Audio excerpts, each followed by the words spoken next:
இருக்கு கூடும் நேரம் வழி இருக்கு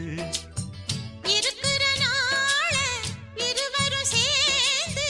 இணை பிரியாம கழிச்சிட வேணும் ஏதோ ஏதோ சொல்ல தோணும் அட உன்னோட உன்னான மூணாகும் அது இப்போதும் எப்போதும் தேனாகும் பள்ளிக்கூடம் போகலாமா அதுக்கு புத்தகத்தை வாங்கலாமா எல்லோ